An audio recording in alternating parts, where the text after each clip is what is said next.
ما يجري في قطاع غزة ولبنان بحق الصحفيين الفلسطينيين واللبنانيين.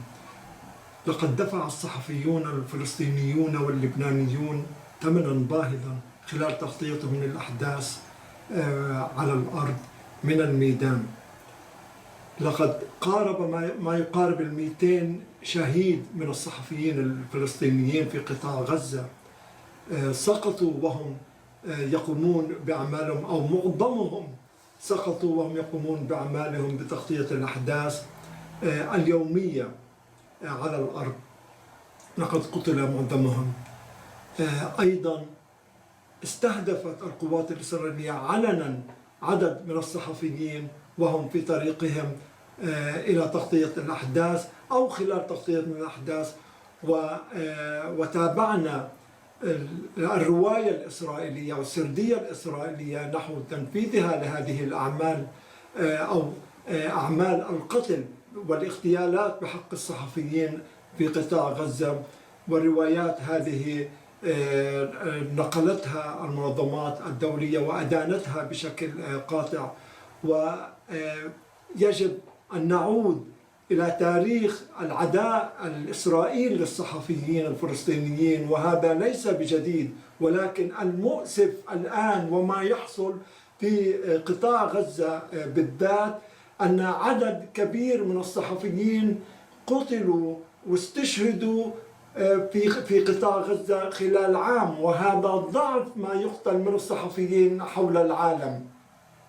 أيضا خلال التغطيات في لبنان قتل عدد من الصحفيين اللبنانيين خلال تأديتهم لواجبهم. عملية الإفلات من العقاب والمطالبات المنظمات الدولية المستمر بوقف هذه المذبحة أو هذه المحرقة بحق الصحفيين.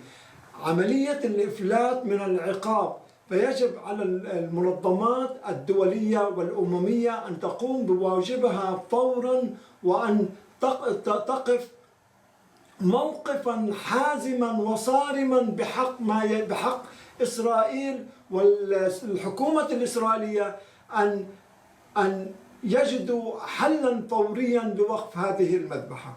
الانتهاكات الإسرائيلية بحق الصحفيين الفلسطينيين واللبنانيين وأيضا الصحفيين من وكالات أجنبية أخرى، هذا العداء هو عداء قديم جدا منذ الاحتلال إسرائيل عام 67 إلى يومنا هذا. ويواجه الصحفي الفلسطيني الانتهاكات اليومية بحقه من قتل واعتقال وملاحقات ومنع من السفر، وأيضا عملية التوقيف الإداري بحق الصحفيين الفلسطينيين. إذن عملية الانتهاكات الإسرائيلية بحق الصحفيين الفلسطينيين ليس بجديدا، ولكن ما نقف عنده الآن أن الرقم الصحفيين الشهداء هو عالي جدا. إذن لم يحدث منذ هذه سابقة، لم تحدث في السابق بأن عدد كبير من الصحفيين يقتلوا في خلال العام. إذن هذه العملية المتواصلة، وأقصد الانتهاكات بحق الصحفيين وعملية قتل واستهداف الصحفيين بصورة مستمرة، هذه وصمة عار على المجتمع الدولي والمؤسسات الدولية. من جانب أنني فلسطيني، هذا محزن جدا، وأعرف عدد من الصحفيين الذين استشهدوا، وعلى تواصل يومي مع عدد من الصحفيين ورسامين كاريكاتير في قطاع غزة.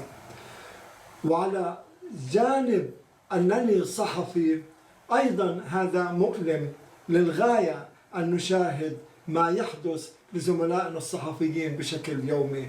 وأيضا عدد كبير من الصحفيين الفلسطينيين فقدوا عائلاتهم بالكامل خلال تغطيتهم للصراع.